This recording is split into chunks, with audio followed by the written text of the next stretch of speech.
Eu sou Vinícius Santana Rossignoli, sou nascido em Goiânia, cresci em Brasília. Minha história com a gastronomia, ela começou aproximadamente 6 anos, mas a minha relação com fazer comida é desde sempre. E estamos no Cerrado, que é o bioma onde eu nasci, onde eu cresci, onde eu vivo, e eu tenho muito orgulho de falar sobre ele. Como é que a sua família chega aqui ao Cerrado? E qual é que é a herança desta família para o Vinícius ser hoje o Vinícius chefe? Minha família, ela, mesmo sendo descendentes de portugueses, italianos e espanhóis, miscigenação brasileira clássica, meu pai veio de Minas Gerais, que também é Cerrado, minha mãe do Tocantins, que também é Cerrado, e eu cresci no meio dele, né, que é o centro geodésico do Cerrado, que é Goiás. E eles sempre tiveram essa vontade, esse desejo de fazer com que os frutos da região pudessem ser apreciados. Cresceram consumindo isso quando crianças, as suas vidas dependiam da alimentação baseada nesses ingredientes, mas que foram sendo perdidos com o passar do tempo. Quando aproximaram das cidades, eles tiveram contatos com outros ingredientes que facilitavam muito o dia a dia, então eles foram perdendo um pouco desse contato. Depois da minha participação no Masterchef, a história mudou um bocado porque eu precisei buscar significado. E eu sempre quis trabalhar com coisas originais, essa é muito a minha gênese, meu jeito de pensar e fazer as coisas. E não gosto de ficar replicando muitos conteúdos, então aprende-se a técnica, mas os ingredientes eu queria que fosse algo um pouco a mais. E foi aí que eu busquei a minha identidade real, onde eu cresci, que foi na fazenda, uma fazenda que fica na divisa dos estados de Tocantins e Goiás. E lá eu reencontrei, eu reconectei com o que minha avó fazia, que eram os doces, né, à beira do fogão a lenha, estilo esse aqui, onde eu passava horas e horas conversando com ela sobre questões da vida, sobre desafios, sobre como crescer, porque nessa época eu ainda era muito jovem. E nesses percursos, nessas conversas, ela apresentava muito sobre como eles faziam para vir de Arraias até Brasília, em um carro de boi muitas vezes, e até para construir a cidade. E nesse percurso eles consumiam muitos frutos, os filhos consumiam muitos frutos, e em um determinado momento eu lembrei dessa história dela e fui atrás desses frutos para poder tentar entregar e entender um pouco mais sobre o que é o Cerrado. E a cada dia que eu aprendo um pouco mais sobre o Cerrado é um espanto diferente, porque esse é um dos biomas mais incríveis do mundo, talvez o mais importante do Brasil, e nós ainda conhecemos muito pouco. Então a gastronomia vem nesse objetivo de entregar para as pessoas a importância não só no contexto ambiental, mas também de como nós dependemos diretamente desse bioma para a nossa sobrevivência. Mas a sua formação não é formação em cozinha? Formalmente não. Formalmente eu sou formado em publicidade, tenho pós em administração, tenho um início de mestrado em ciência da informação, o que me ajudou muito a entender um pouco e organizar essas ideias para que esses pratos pudessem ser desenvolvidos. Então, como todo bom brasileiro, a miscigenação e a mescla fazem parte diretamente do nosso estilo de vida. Então aqui nós vamos fazer algumas técnicas que incluem técnicas italianas, portuguesas, na preparação dos pratos, porém com ingredientes que remetem a essa herança histórica e a esse bioma que permitiu que populações antigas vivessem e desenvolvessem aqui, assim como novas chegassem e se estabelecessem, construindo cidades, construindo histórias. E é por isso que o Cerrado é tão importante. Ninguém se estabelece onde não há comida ou onde não há água. Então nós somos diretamente ligados à importância que o Cerrado tem em termos de acolhimento e principalmente de cultura. E quando eu digo cultura, é o cultivare, é o plantar na terra e aquilo que nasce. Não só em relação aos seres humanos, mas principalmente em relação à permanência. E é isso, o Cerrado nos possibilitou hoje conhecer uma outra frente e resgatar culturas, resgatar uma historicidade que vinha sendo perdida. E agora, por todo esse contexto de meio ambiente que é fundamental, nós somos indissociáveis de tudo isso, a gente consegue entregar uma comida, talvez a primeira vez que a gente consiga de fato produção alimentar aliado a cuidado ambiental. Bom, então, começando por aquilo que vai permitir fazer a comida, não é? Que é o lado do fogo. Explique-nos um bocadinho que madeira é esta. Ok. Essa madeira hoje, a gente está utilizando o eucalipto, né, que é bastante fácil e mais barato de encontrar na região, mas a madeira de eucalipto ela é muito utilizada para a parte de carvão, simplesmente para geração de calor. Quando a gente precisa de defumação, trazer novos aromas e sabores para o nosso alimento, a gente trabalha com outras madeiras, como é o caso aqui atrás da goiaba, ou do araçá, ou do timbi. São todas madeiras muito interessantes para trazer essa defumação. E tem um fruto seco no cerrado, chamado mutamba, que ele tem uma mucilagem doce, que uma vez que você joga ele no fogo, ele exala um aroma extraordinário. Então também são madeiras ou frutos que nós utilizamos para essa defumação. Esses frutos de que está a falar entram dentro do receituário, dentro da culinária daqui, ou é uma criação sua e um aproveitamento? Existem preparações clássicas com todos esses, o mel de mutamba, por exemplo, é um deles, a goiabada, que é muito tradicional brasileira, então faz parte da herança local, da cultura local de estabelecimento aqui, mas nós conseguimos fazer com que a forma de ser oferecido fosse um pouco mais elevada, ou seja, como função de chefe, o que eu entendo hoje como função principal do chefe de cozinha, não é fazer comida boa. Comida boa é o básico. A função do chefe de cozinha é traduzir o terreno, o que há de possibilidades alimentares no local, de uma maneira que a população possa consumir de forma mais fácil. Isso para mim é o que um chefe de cozinha tem que fazer. E felizmente a gente vive em um ambiente onde é muito possível, afinal de contas são 1.200 sabores, e o que nós precisamos fazer é ajustá-los e entregar de uma forma que seja agradável para todo mundo. Bom, então nós temos só eucalipto, não temos defumagem nenhuma? Não, só eucalipto, sem defumação. E em termos de ingredientes, o que é que temos? Nós teremos 2 pratos aqui. Vamos começar com uma referência bastante italiana, que é o fettuccine. Só que o fettuccine ele vai utilizar, além dos ovos, que é bastante clássico, nós vamos utilizar também,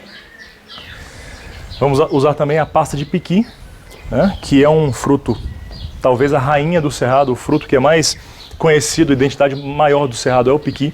Você tem aí o fruto propriamente para mostrar, além da pasta? Ainda não é época do ano para termos o fruto do piqui. Ele começa a florescer agora e ele está pronto em setembro, que é quando nós temos o dia do cerrado, e o mês, que é onde nós temos o início do outono.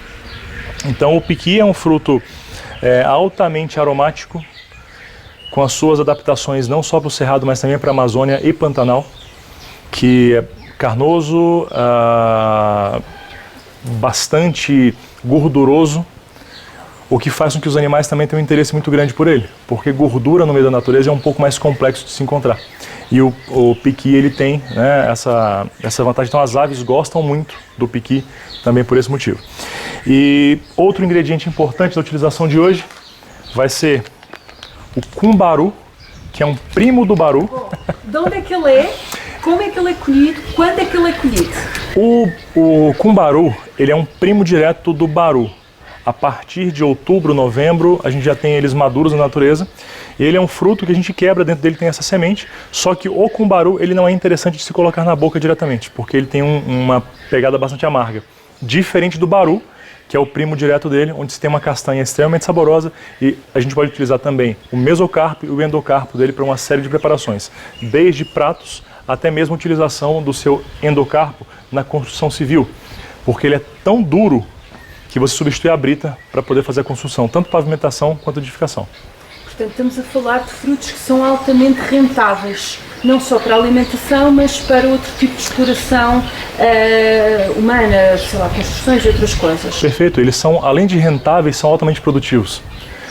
São frutos que nós encontramos em abundância, são frutos que têm uma relação direta com a conservação de águas e a preservação de nascentes.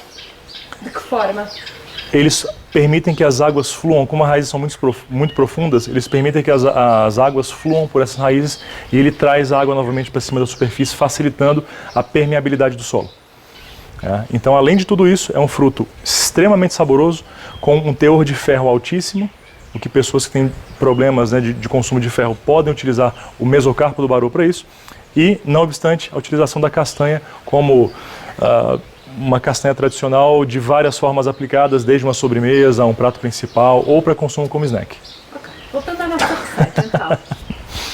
Aqui, o interessante de mostrar o piqui nessa receita é porque ele vai entrar com uma outra função importante. Tradicionalmente, a gente ia trabalhar só com ovo e pegar a gema dos ovos para poder trazer a gordura necessária para que a massa pegasse a consistência. Porém, dessa vez eu vou utilizar boa parte da nossa massa utilizando a gordura do piqui. A gordura do piqui ele vai servir como substituto da gordura do ovo e vai trazer uma cor muito mais interessante também para a massa. Bem, podemos começar? Claro. Então vamos lá. Já começamos. Como nós somos 10 pessoas, vou fazer aqui aproximadamente 700 gramas de massa.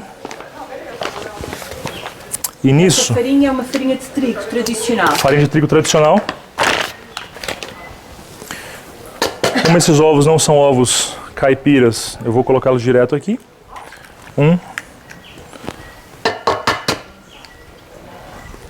Eu sei que o objetivo não é dar receita, mas a receita para massa, a cada 100 gramas de farinha, um ovo. Nesse caso a gente vai substituir o ovo pelo piqui. Eu vou começar só com 3 ovos. E fica já um bónus da própria entrevista. Exato, já dá para fazer um livro. Vou colocar. Você abre os ovos, eu pergunto, 4 ovos. Que animal é esse que você tem no peito? Apesar do Cerrado ser o bioma mais rico em fauna em todo o mundo, existe um animal que ele é muito característico da região, exclusivo daqui, que é o lobo-guará. O lobo-guará é um canídeo, o maior canídeo das Américas, e um animal extraordinário em beleza, em sagacidade, em inteligência e adaptação. Muito tímido, não gosta muito de aparecer em público, mas que tem uma beleza muito interessante, uma adaptabilidade muito interessante, porque suas pernas longas permitem que ele consiga ver ao longe sua caça, e a sua coloração alaranjada, que não é à toa, confunde com a relva do cerrado. Então ele consegue se aproximar da presa com muito mais tranquilidade, sem que seja visto. Então eu utilizei o lobo-guará, utilizo ele como minha inspiração, porque eu também cresci em uma cidade que chama Guará, onde tinham muitos guarás. É uma forma de também valorizar esse animal e mostrar que não é só comida, ou não é só a planta, ou não é só animal. Nós todos fazemos parte de uma mesma cadeia. Nós fazemos parte desse ecossistema e se não trabalharmos juntos para isso, nas suas várias frentes, a gente perde essência. E não é isso que a gente pode deixar acontecer. Bem, eu sei que nós temos 300 gramas de pequi. Eu vou colocar aqui aproximadamente o equivalente a 4 ovos. E como é que eu sei que são 4 ovos? Um ovo pesa em média 50 gramas. Então com 200 gramas de pequi eu tenho o equivalente a... Há algum selo no Brasil de produtos biológicos, ou seja, que dentro do Estado central ou federal se diga que aquele produto é de qualidade? Nós temos alguns selos governamentais, que é o CIF, né, que indica a confiabilidade do alimento. Mas nós temos também uma série de outros selos, como o selo verde, que demonstra que a produção ela tem uma relação direta com a conservação. São alimentos sustentáveis na sua produção. Dentro do Cerrado, há algum que tenha esse produto, que tenha esse selo? Algum produto que tenha esse selo? Nós temos algumas carnes produzidas dessa maneira, né? Produções de castanha de baru também, tem várias que já possuem isso. E existe uma produção de queijo, principalmente queijo na região da Canastra, em Minas Gerais, que tem o seu selo próprio, e para que ele possa ser conquistado, é quase uma denominação de origem controlada. É um queijo que possui uma técnica brasileira, o que é muito interessante, e possui esse selo de sustentabilidade e de inclusão social também. Então, os queijos da Serra da Canastra precisam de passar por esse crivo para que possam ser considerados da canastra. E os produtores têm interesse em ter esse selo, ou esse selo é bem polémico, então as pessoas afastam? Não. Há um interesse real na obtenção desse tipo de selo. O Brasil tem, felizmente, acordado e entendido a importância da conservação no seu cotidiano, no seu dia a dia. Então hoje é muito mais fácil e é muito mais bem visto a questão da sustentabilidade. Tanto é que o Brasil, nas suas produções, existe uma preocupação real em fazer alimentos que respeitem e de alguma forma consigam compensar o que estão tirando do solo.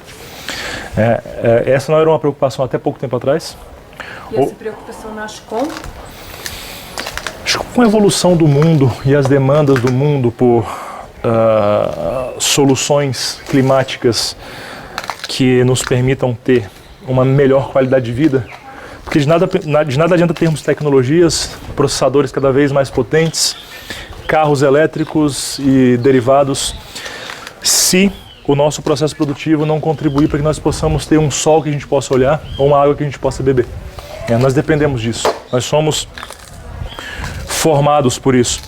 E a demanda do mundo fez com que o Brasil tivesse que olhar de maneira mais rápida para tudo isso. E hoje muitos estados já são referência na produção de alimentos sustentáveis. Aqui no Cerrado, estava-me a dizer que tem o queijo, que tem as carnes, mas, por exemplo, algum dos ingredientes que vamos utilizar hoje tem algum destes selos? O requeijão moreno, que chega daqui a pouco, que é produzido na região, ele não possui esse selo, este produtor não possui este selo, mas ele tem as credenciais para que se torne um produtor validado.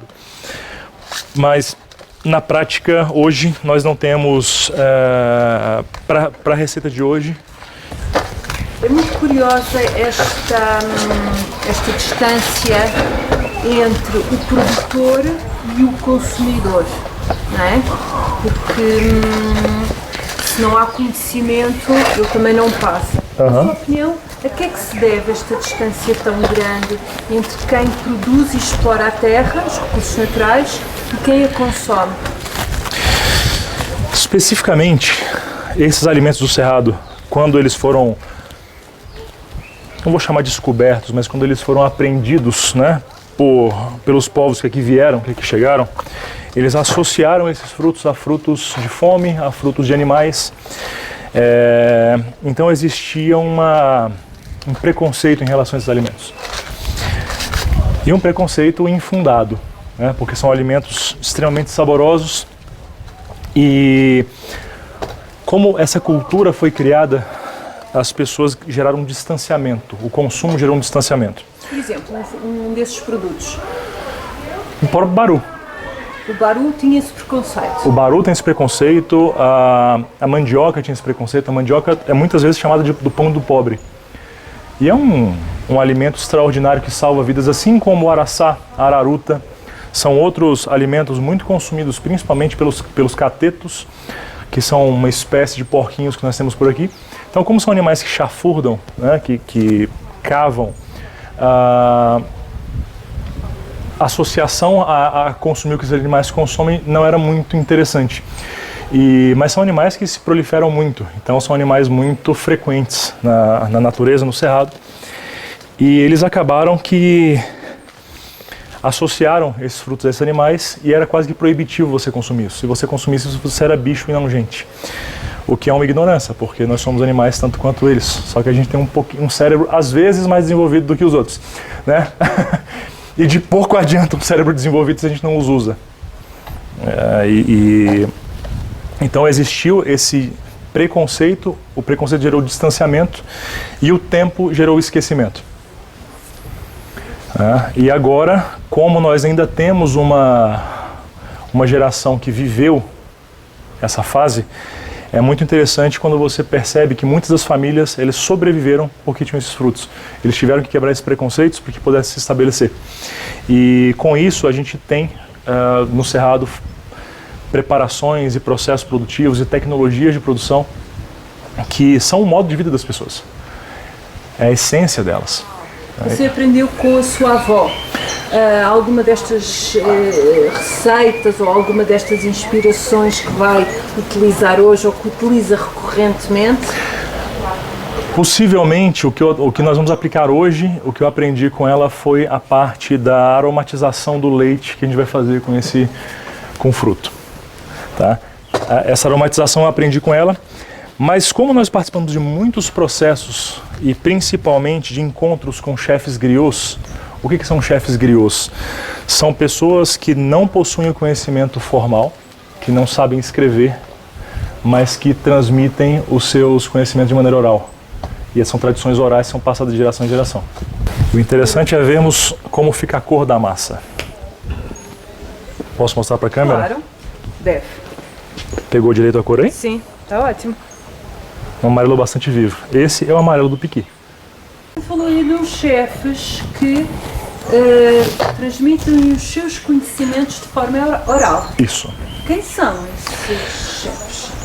Chefes griots, eles existem em vamos dizer, nos interiores, e geralmente são os anciãos de tribos, de quilombos, que permitem que essas tradições... Enrola um papel filme possível, tá? Por favor.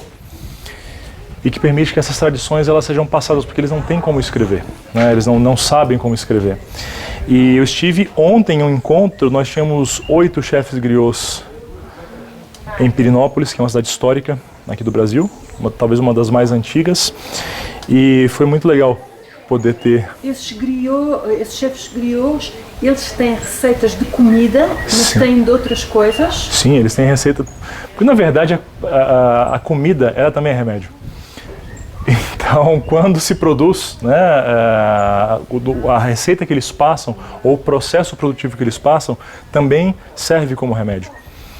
Então eles têm esses conhecimentos de raízes, esses conhecimentos locais de como usar o alimento, ou seja, de como fazer com que nós possamos viver nesse ambiente. Seja por seus riscos solares, por exemplo, a utilização do buriti como creme solar. É algo que é fundamental, porque o sol daqui castiga muito. E o buriti, ele protege a pele contra os raios solares. É uma das coisas que nós conversamos sobre isso lá com eles. Ou seja, receitas de consumo, porque ele também é um antiviral, mas extremamente saboroso, talvez um dos frutos com a maior quantidade de beta-caroteno em todo o mundo. Ele chega a manchar plástico de tão vermelho que ele é, de tão saboroso que ele é.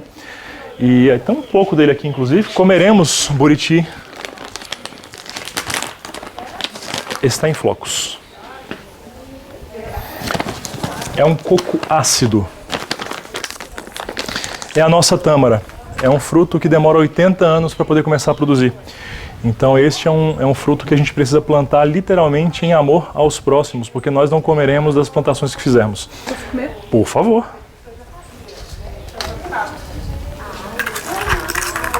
Vinícius, me conta como é esta ligação entre uma indústria que é altamente rentável no Brasil e que movimenta milhões, que é a indústria farmacêutica e alimentar. Como é que ela se relaciona com estes saberes orais? Como é que estes chefes, como é que estes raizeiros de que estamos a falar se relacionam com estes interesses económicos fortes? Infelizmente, nós não temos uma relação boa entre a indústria e esses raizeiros. Porque a pesquisa no Brasil ainda demanda avançar muito.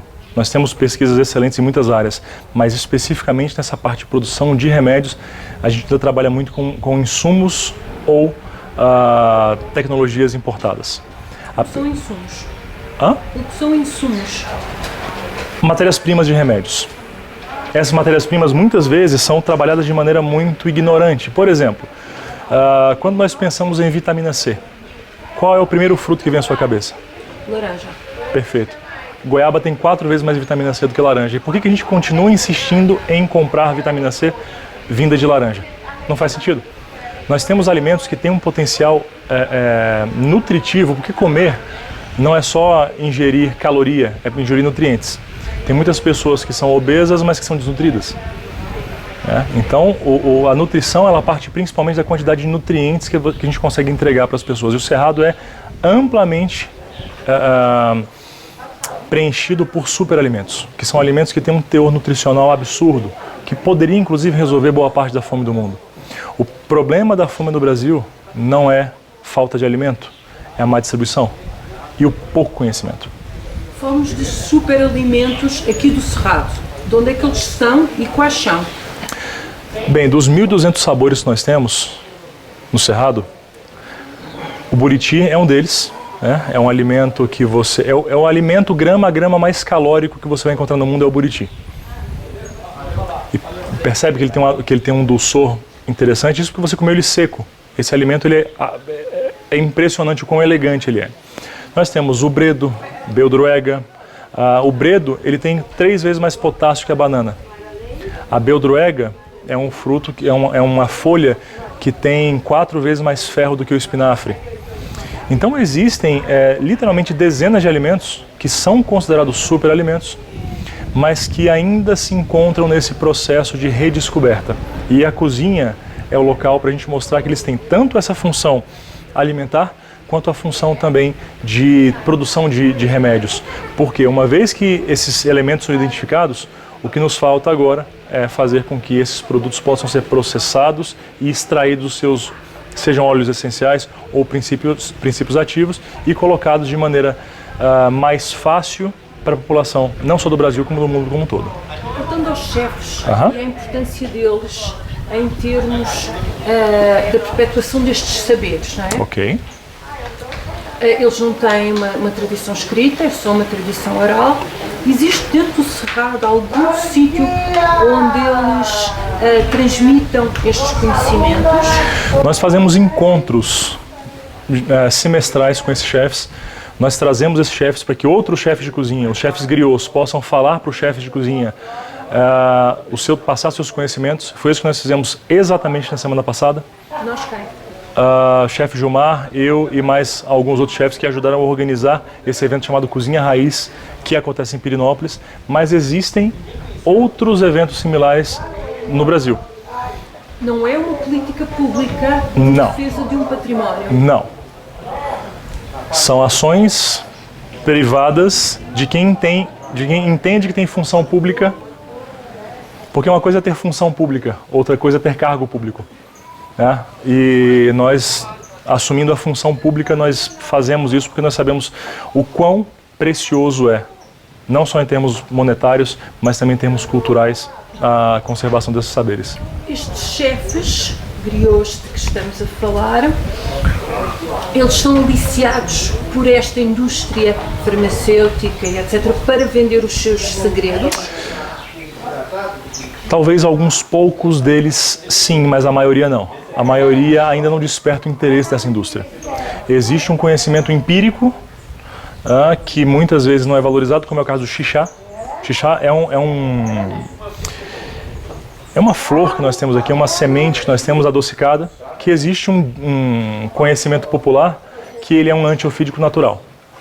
Então nós estamos pesquisando isso agora, junto com o pessoal em Mato Grosso, para entender se realmente existe alguma coisa que combate o veneno da cobra. Uma coisa é certa: em fazendas onde existe o xixá, o gado não morre de picada de cobra. E se é muito frequente o gado ser picado, ele vai para debaixo do pé de xixá para comer o xixá. Então, assim, existe alguma coisa aí que nós ainda não sabemos, que demanda pesquisa, demanda entendimento. Mas o xixá, além de extremamente saboroso, também tem esse potencial. Alguns levam inclusive a flor do xixá dentro do bolso. Caso seja picado de cobra, eles dizem que comem e passa o efeito. Cientificamente, da nossa maneira ocidental de pensarmos, ainda não conseguimos a comprovação. Mas empiricamente, de maneira observativa, a gente vê que existe uma relação direta entre o consumo e a diminuição dos problemas causados pelas cobras. Dentro da comunidade onde estão inseridos cada um destes chefes, destes líderes. Perfeito. Como é que é passado o conhecimento? São eles que escolhem uma pessoa para passar o seu conhecimento? É a comunidade que se junta para eleger alguém que seja o herdeiro deste conhecimento, que vá estudar com esta pessoa? Como é que é feita a transmissão do conhecimento? Essa é uma história, inclusive, que me impactou muito. Porque há 2 anos atrás eu encontrei um pajé, que é o responsável maior da tribo, e perguntei para ele: Anuyá, como é que eu faço para ir aprender com vocês os seus conhecimentos indígenas que vocês têm sobre esses frutos? Para poder identificar, eu preciso dessa ajuda. Ele falou: não, meu amigo, quem precisa dessa ajuda sou eu. Porque a minha tribo está morrendo, porque os jovens não ficam mais nas tribos, eles voltam para as cidades, né? E o conhecimento dos griots, ele tem tem sido perdido. E nós temos um potencial de produção e de técnicas indígenas de conservação de alimentos que são desconhecidos para nós. E se insere esta defumagem ou esta defumagem de que falou há pouco é uma coisa completamente à parte? Incluindo a defumação que eles fazem, incluindo as defumações que eles fazem e os processos de produção artesanal e manual. Tem um creme de piqui que se você não fizer com a mão ele não dura da forma como tem que durar. Tem alguns peixes que tem um processo certo de você conseguir armazená-los debaixo da terra. Então, existe um conhecimento que precisa ser aprendido e perpetuado. E hoje, infelizmente, pela aproximação da nossa sociedade urbana com as facilidades para esse povo, eles têm visto que existem facilidades. Então, essa cultura milenar, né, porque nós, se falarmos em termos de história ocidental, temos 500 anos. Se falarmos em termos de história real, né, então são culturas milenares que estão sendo perdidas porque a falta de valorização, a falta de incentivo e principalmente o interesse deles em vir para a cidade tem feito com que eles se esqueçam. Então o nosso movimento agora é esse, é o contrário, é remar contra a maré para poder mostrar que nossa identidade depende disso. O nosso povo que sobreviveu, que construiu países baseados nesses conhecimentos, eles estão sendo perdidos. Mas ainda existem pessoas que vivem e dependem disso. Então, molho branco, a gente colocou aqui leite tradicional, uma cebola para também trazer uma aromatização e sabor. E eu vou colocar esta semente, que é muito especial. E que eu vou ralar ela um pouco. Como se chama? E triturar. Essa aqui é uma semente de cumbaru ou cumaru, depende da região. Existe uma diferença de como chamam essa castanha. E para essa... um bocadinho dela. O que é que, para que é que ela é importante? Já nos disse que ela é prima da outra. Que Isso, pouco, não é? Perfeito.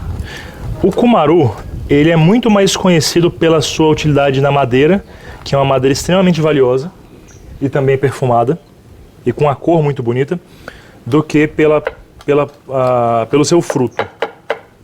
Então é muito curioso quando a gente apresenta para as pessoas o cumaru como alimento, e eles só conhecem como processo para a produção de portas, por exemplo. Portas. Utilização de madeiras para construir porta. Qual é que é o valor nutricional dele? Não. O valor nutricional do cumaru eu não consigo te precisar, porque na verdade a gente consome muito pouco dele. É como dizer o valor nutricional da noz moscada. Ele vem só como agregador, como tempero. Então a gente não consome de fato. Nós aqui vamos consumir 2 desses. Então assim, é irrisório a quantidade de nutrientes que ele pode ter. Porém, na percepção de sabor, isso altera bastante. E aí sim a gente está falando de um ingrediente que tem uma força muito grande. E... Uau! Trouxeram mais leite? Trouxeram. Vou colocar aqui agora para aromatizar. De um lado, é que você não consegue mostrar o foco aqui, né? Mas de um lado eu coloquei um pouquinho só de cumaru.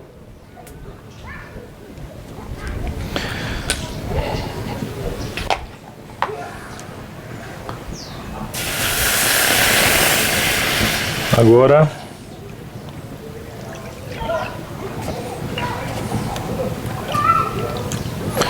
trabalhar de maneira mais intensa agora para a gente poder fazer a calda da nossa sobremesa.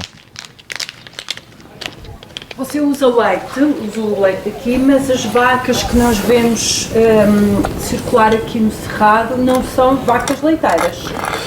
Não como as europeias, mas aqui também não se tem muito gado de corte, porque como o terreno tem muitas variações, o gado aqui ele gasta muito mais caloria para subir os morros do que para comer. Então não é interessante no cerrado como nós estamos aqui com tantos morros, a criação de gado para corte. Então se utiliza leite, não com a mesma produtividade que se tem em outras regiões, mas principalmente para a utilização do leite das vacas.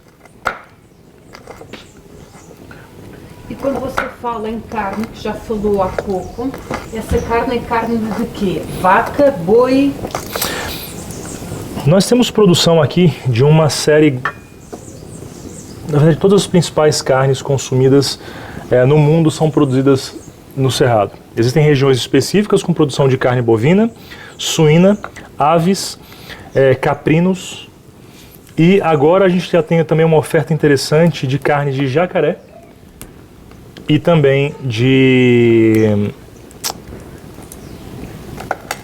Como é que é o nome do peixe? Me fugiu agora. Pirarucu.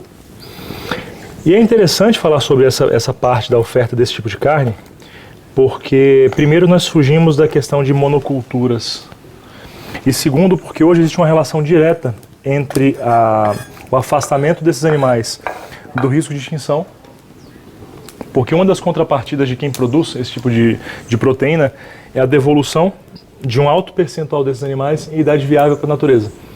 Então aquilo que antes era um risco se torna um auxílio. Nós somos indissociáveis, nós somos... É inviável viver sem termos essa relação direta com a natureza.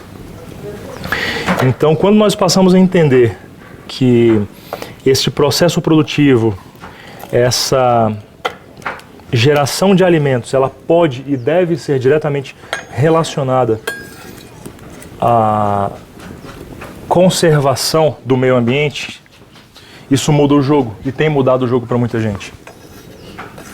Este tipo de alimentos, este tipo de carne, este tipo mais autóctone, não é? Mais daqui, ela entra na dieta das crianças na escola, ela entra nas cantinas das empresas, das fábricas. Há planos nesse sentido, planos governamentais de apoio a estas políticas de produção local? Felizmente, com esses anos de trabalho, nós conseguimos criar leis hoje para que a alimentação escolar receba incentivos para a utilização desses alimentos para as crianças. Porque como nós precisamos reeducá-las a utilizar esse alimento, nada melhor do que a escola. Primeiro porque elas são uma folha em branco, então elas não têm os preconceitos desses alimentos. Quando a gente fala e mostra que esses alimentos fazem parte do mesmo ambiente onde elas nasceram e cresceram, ou seja, somos frutos do mesmo cerrado, a aceitabilidade é muito mais interessante. Então nós conseguimos criar no passado uma lei, pelo menos para o Distrito Federal, que obriga a utilização de 20% destes insumos na alimentação das merendas escolares. Esse é um primeiro passo, um primeiro processo. Mas de maneira geral, hoje você só encontra essas carnes em ambientes muito mais preparados. Geralmente só uma população de mais alta renda vai consumir, ou quem vive da caça desses animais. O que também faz parte do estilo de vida de muitas pessoas, mas no Brasil não é muito comum você ter economias baseadas em caça, como por exemplo se tem em outros países. Aqui, a nossa proteína, quase 100% dela é uma proteína vinda de criadouros, né? Mas a população de mais baixa renda também tem acesso a esses produtos, mas de uma maneira errada e com pouco conhecimento de processo produtivo, de tratação de carnes, por exemplo. Então não é comum, mas hoje tem se tornado mais frequente o encontro, o que me deixa muito feliz, porque, por exemplo, o baru que foi consumido aqui, há poucos anos atrás não se encontrava. O buriti que nós vamos consumir hoje também não se achava, e hoje qualquer feira que você vai é possível encontrar. Então, aos poucos, acreditando e mostrando que a nossa sobrevivência depende da sobrevivência desses elementos, desses insumos, a gente tem conseguido conquistar esse espaço e as pessoas estão passando a entender como utilizar. Porque de nada adianta não educarmos as pessoas para a utilização doméstica desses insumos, porque se não há o conhecimento para a produção, não há compra no mercado. Se não há compra no mercado, não há a demanda, e se não houver a demanda, não tem por que o produtor fazer. E a questão das grandes empresas, não é? E desta política de dar café da manhã, de dar alguma refeição para os funcionários. Há uma preocupação destas empresas em incluir não só as carnes, mas todos os outros produtos, como você está falando agora, não é? O baru ou outro tipo de produtos dentro dos refeitórios das empresas? Sendo muito sincero, o que me deixa angustiado com o caminho é perceber que as empresas eles usam o ESG ESG só como Green Market. Só para... O que significa tudo? Nós não sabemos. ESG, Environmental, Social and Governance. Então eles usam isso apenas como Green Market para dizer que são bonitinhos, mas na aplicabilidade real do dia a dia é muito frequente você conversar com grandes empresas, apresentar o nosso projeto, convidá-los a participar e a recusa de falar assim, não é o nosso momento, a gente não tem verba para isso. Então ainda é muito distante das grandes empresas essa preocupação real. No discurso para fora eles fazem, agora viver isso, que é o que nós fazemos, que é o que nós chamamos as pessoas para poderem compartilhar, isso eles não fazem. Então é importante até que quem consuma esses produtos entenda se realmente esse discurso é algo vivenciado ou é só uma argumentação de venda. Que panela é essa? Boa, essa é uma panela de ferro fundido, bem estilo francesa, feita na região. E para cozinhar em fogão a lenha, uma panela de ferro inigualável. E essa aqui foi onde nós fizemos a carne de lata, que é uma preparação que eu vou mostrar para vocês já, como que ele é feito, a importância dela inclusive para a manutenção da alimentação local, porque até 20 anos atrás essa região era uma região difícil de chegar com energia elétrica era muito difícil. Até há quanto tempo? 20 anos atrás. Até hoje é muito complexo em algumas regiões daqui do Cerrado você alcançar energia elétrica, porque o Brasil é um país continental, só o Cerrado equivale à metade da Europa em tamanho. E a gente está falando do segundo bioma das Américas, então imagina, né? O Brasil é um país continental. Então, muitas regiões, o acesso à energia é muito complicado, ainda, por suas distâncias e por sua geografia. E a produção de alimentos que possam ser conservados em suas próprias gorduras permite com que produções sejam feitas e mantidas por muito tempo sem que haja energia elétrica. E hoje a gente vai consumir uma dessas que, felizmente, é uma das iguarias do Cerrado. Vinícius, enquanto esperamos, fala-nos um bocadinho destas formas tradicionais de conserva, por um lado, e daquele conhecimento que falou há pouco da defumagem, não é? Estamos a falar do quê? De conservação em sal, em açúcar, de uma defumagem de quê? De tudo, de todo o tipo de produto, só de carne, de peixe, do quê? Hoje a ideia é que nós consumamos inclusive uma sobremesa defumada. A defumação, a gente entende gosto de um jeito muito diferente, muito errado. O gosto não está na língua, o gosto está no nariz.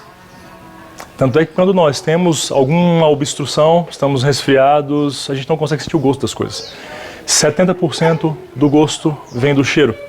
E a defumação, a utilização de alguns álcoois, né, para a produção de alimento, eles vão exatamente tornar mais voláteis esses aromas, fazendo com que nós possamos perceber aromas e, por consequência, sabores de maneira muito mais fáceis. E a defumação, ela tem uma questão ligada diretamente à alma humana. E não é romantismo, é algo comprovado. Por exemplo, todas as pessoas, as pessoas sabem a diferença entre uma casa e um lar. Nós podemos ter muitas casas, mas geralmente o lar é um só. E de onde é que vem a palavra lar? Isso é muito interessante. O lar vem de lareira, de onde você faz o seu fogo e cozinha a sua comida. A comida tem relação direta com o conforto, com o compartilhamento. Você não cozinha para comer sozinho. Então a comida tem esse dever e essa missão de fazer com que as pessoas se aproximem, de fazer com que pessoas sejam pedidas em casamento, com que pedidos de desculpas aconteçam, com que negócios sejam fechados. Festa só acontece quando há comida. Você pode ter uma rave, música, mas não é festa enquanto não tem comida. As pessoas podem pular, podem comemorar, mas não é festa enquanto não há comida. E a comida tem essa função elementar e essencial, que é de atrair almas, pessoas. E o nosso respeito ao alimento, ele começa desde a colheita até o que nós fazemos com o que sobra desse alimento. E a lareira, ela vem para identificar onde é o seu lar. É daí que vem essa junção. E no português isso fica muito claro.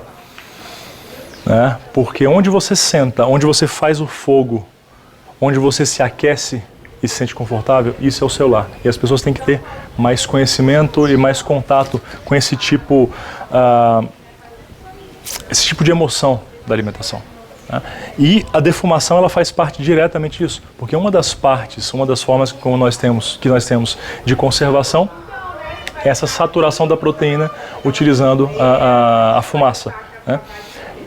Traz um aroma incrível, traz um sabor incrível, traz uma longevidade para o alimento. E temos técnicas muito diferentes de defumação no Brasil, principalmente pelos indígenas, e que ainda são pouco conhecidas. Então, o contato com os griots, a gente fecha esse ciclo dessa maneira. O contato com os griots mostra como aplicar isso para a alta gastronomia. E o que é a alta gastronomia ou baixa gastronomia? Isso de maneira,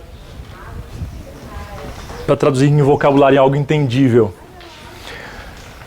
Alta gastronomia nada mais é do que você aplicar técnicas corretas a elementos que são pouco conhecidos ou pouco dominados. Acho que a principal diferença é essa. Você pode ter o glamour, pode ter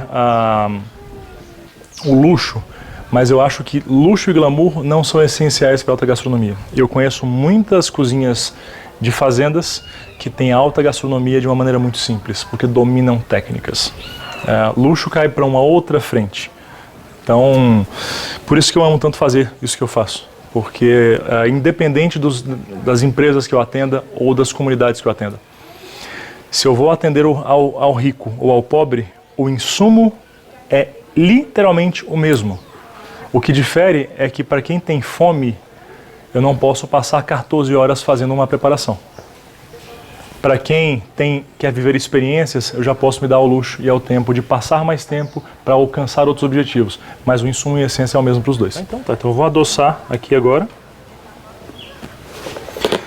Você falou que tem aí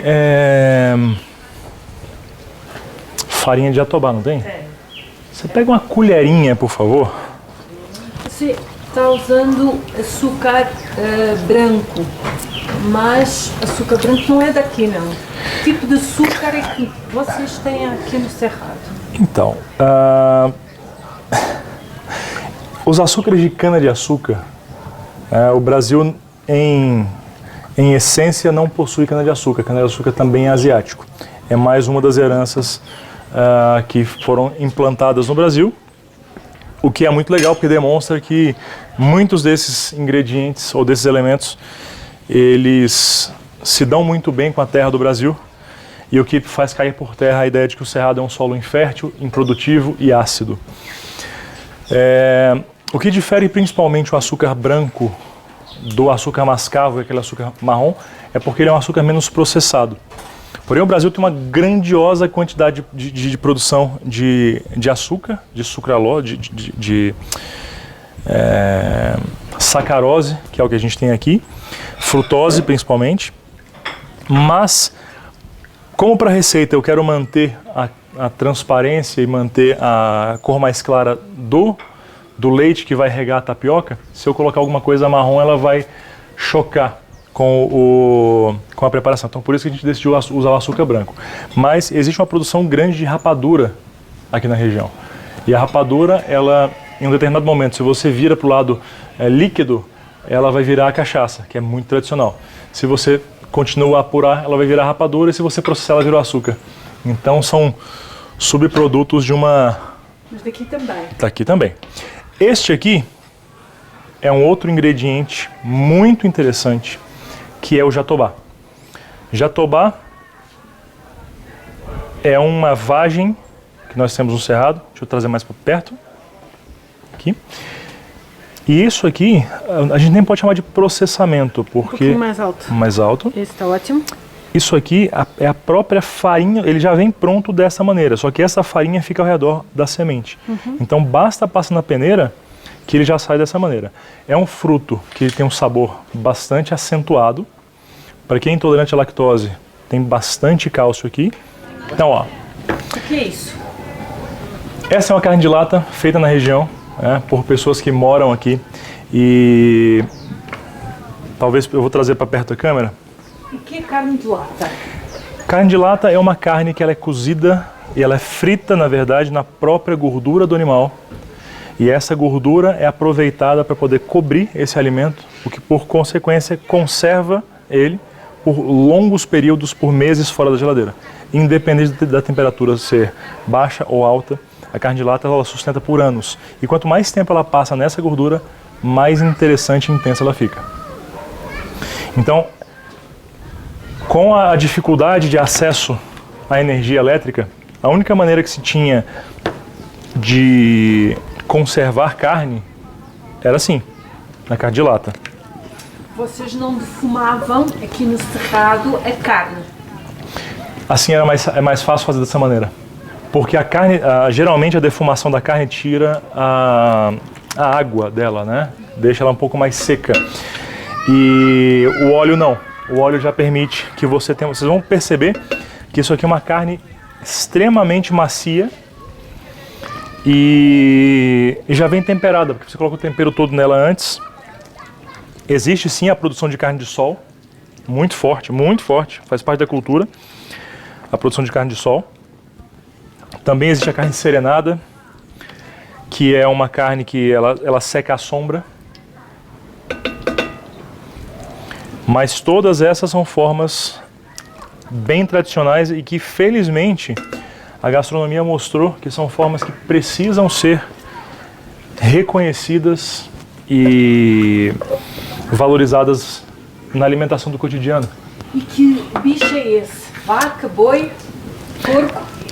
Especificamente hoje trabalharemos com carne suína, mas é uma preparação que se faz com qualquer tipo de carne, incluindo carnes de aves. Você pode fazer a carne de lata utilizando carne de ave. E a gordura suína tem um gosto mais interessante. Então você pode até mesclar as duas coisas, utilizar a gordura suína para poder conservar a carne da ave, por exemplo. O importante é que ela venha para o recipiente que vai ser mantido ainda quente. Então finalizou, está quente, ainda você joga dentro do recipiente e tampa. Vinícius, há aqui uma questão que você vai falando e que vai suscitando o meu interesse, que é a forma como o produto, e nós já falámos há pouco disso, a forma como o produto chega do produtor ao consumidor. Eu gostava de ouvi-lo falar, não sei se agora explica mais um pouco, no papel destas cooperativas aqui dentro do Brasil, não é? Se são cooperativas por produto, se são cooperativas dentro do Cerrado por região, enfim, eu gostava de compreender melhor. O Brasil é um país que tem muitas cooperativas, mas geralmente são cooperativas focadas em produtos, né? Uma cooperativa de leite, uma cooperativa de produção de carne. Nós não temos, por exemplo, uma cooperativa abrangente de defesa de cerrado. São cooperativas setorizadas e que defendem geralmente o seu produto ou esse segmento. Então esse trabalho dificulta um pouco porque muitas vezes você conseguiria otimizar custos se nós tivéssemos uma cadeia de distribuição mais inteligente que trabalhasse em conjunto com outras formas de trabalho. Exemplo disso, produção de piqui de cajuzinho. Cooperativas que trabalhassem com a distribuição de ambos. Isso facilitaria porque você conseguiria reduzir muito o custo de transporte e também de armazenagem de castanhas, da produção de diferentes tipos de polpas. Então, nós temos sim uma economia que hoje tem crescido, temos alguns bancos específicos, né, focados na questão da cooperativa no Brasil, mas ainda há muito que crescer, ainda há muito potencial. Mas aqui no Cerrado há um conjunto de produtos que, inclusivamente, como disse há pouco, podiam até ter um selo. Não é? Qual é que é o papel destas cooperativas na circulação ou no fomento, no desenvolvimento deste produto em larga escala? As cooperativas conseguem tornar o produto mais acessível pela larga escala com quem fazem. Né? Conseguem produzir um maior volume porque juntam a quantidade de um queijo que seria inviável produzir 5 queijos de um, 5 queijos de outro. Então eles conseguem em um único local aumentar esse quantitativo.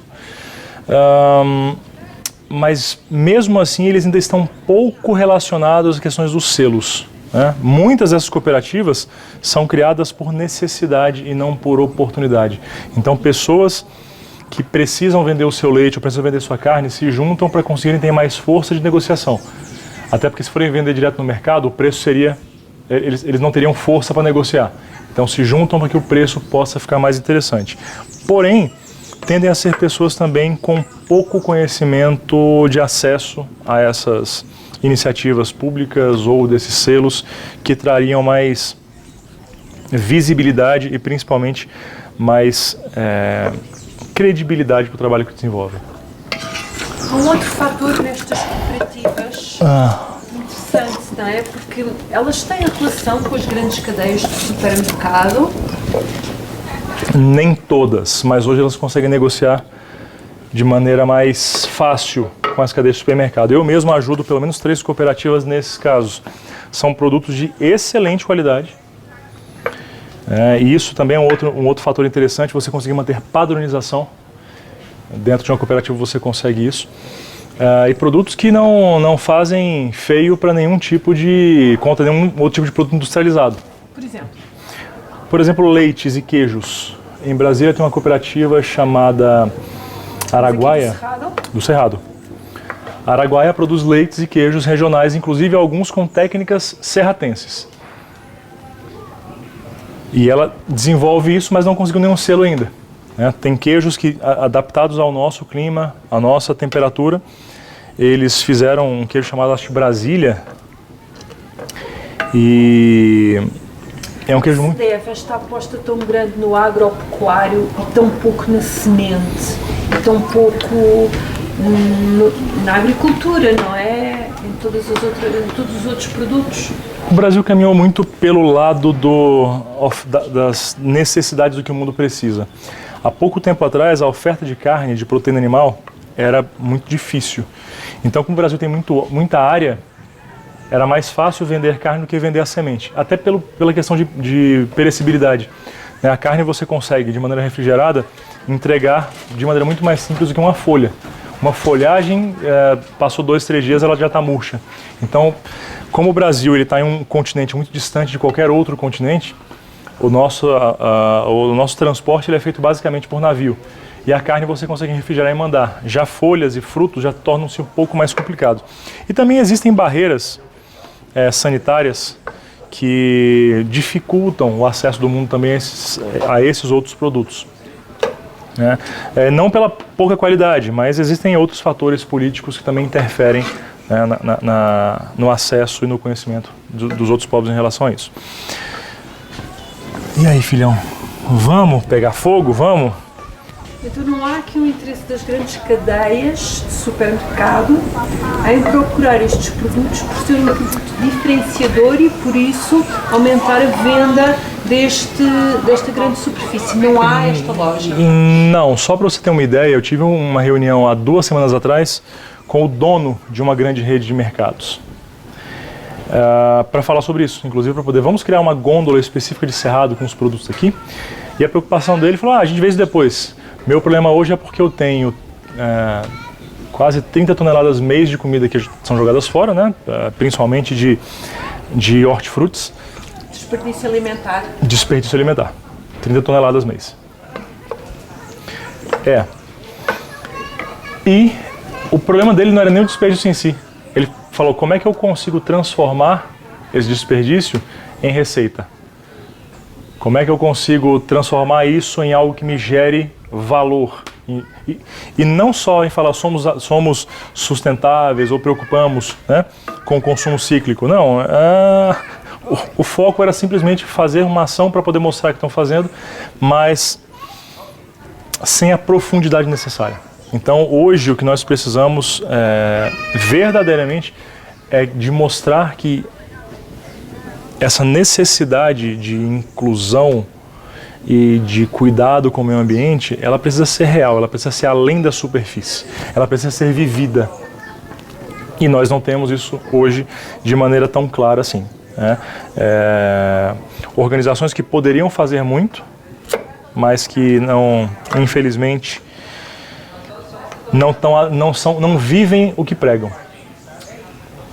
O produto, além destas cadeias de supermercado, o produto ele chega no consumidor a partir de mercados diários, que são montados, desmontados e que têm, à partida, graves problemas em termos de saúde pública No entanto, têm outras vantagens, que é aproximar muito mais o produtor do consumidor, poupando o meio ambiente em viagens e tornando o produtor mais autónomo destas lógicas esclavagistas de exploração.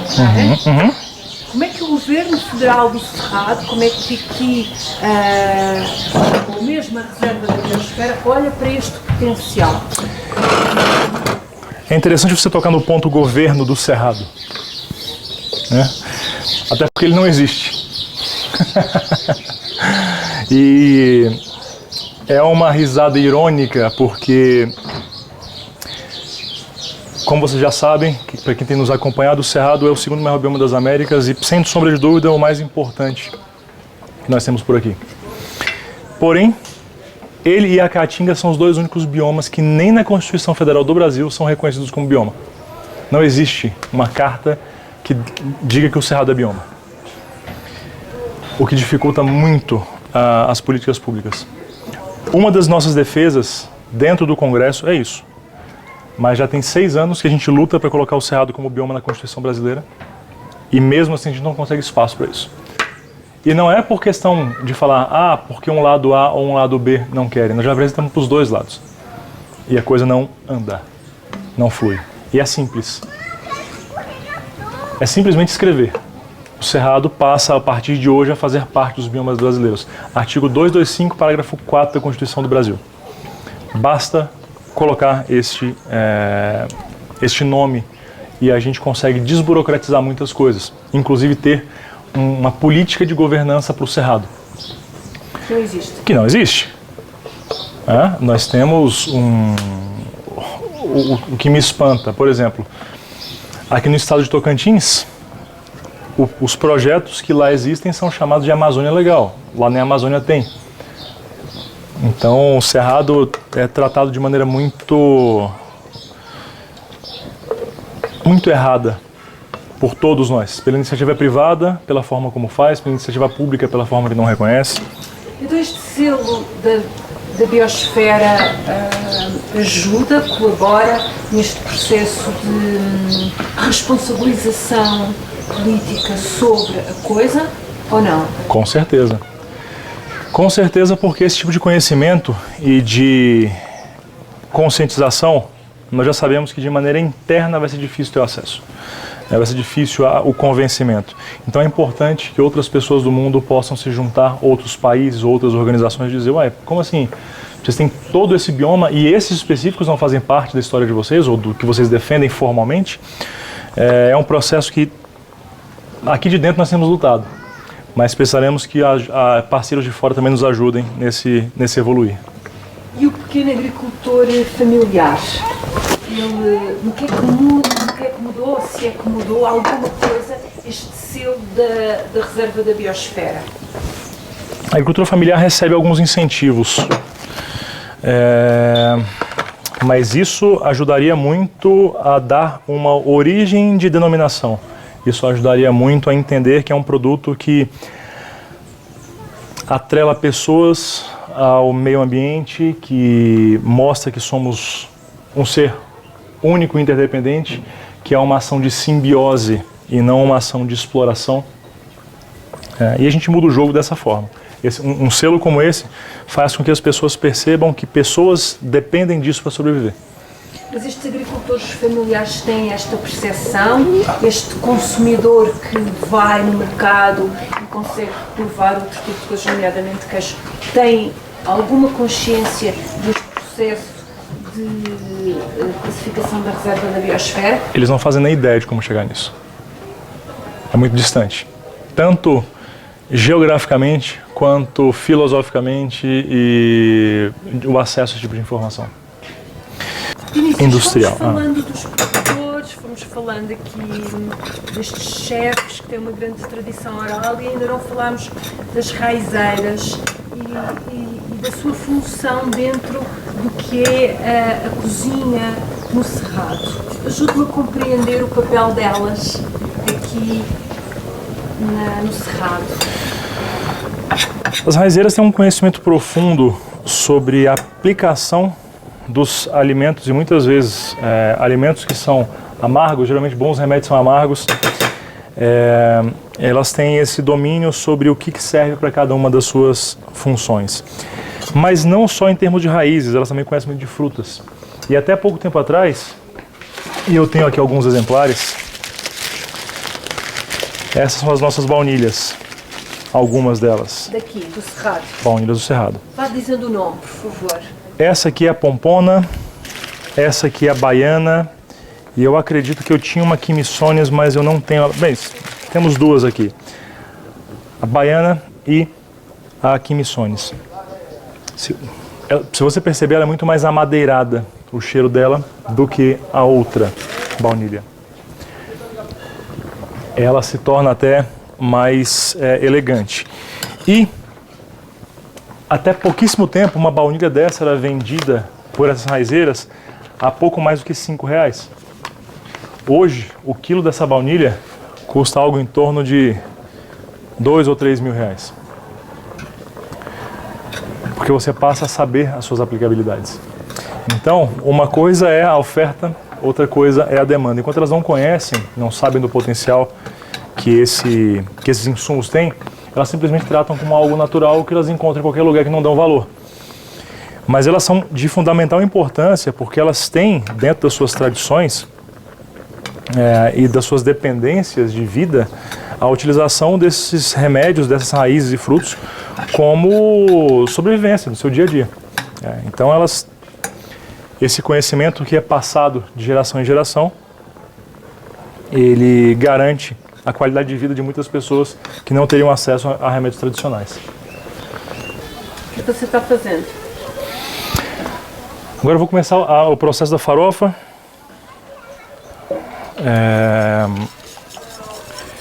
Vou refogar a cebola com um pouco de manteiga. E aqui dentro a gente vai colocar farinha feita por um quilombo, trabalhando com uma mandioca branca, que é uma mandioca muito interessante, porque ela é uma mistura da mandioca Manihot cratusculenta, que é a mandioca amazônica, obrigado, com as nossas mandiocas bravas, que são mandiocas que não são domesticadas, que por consequência são tóxicas, mas a mistura delas gerou uma mandioca com altíssimos teores de beta-caroteno, então você tem uma mandioca mais amanteigada e mais amarela, então por isso a farinha dela é amarela, isso aqui não tem nenhum corante, é ela mesma.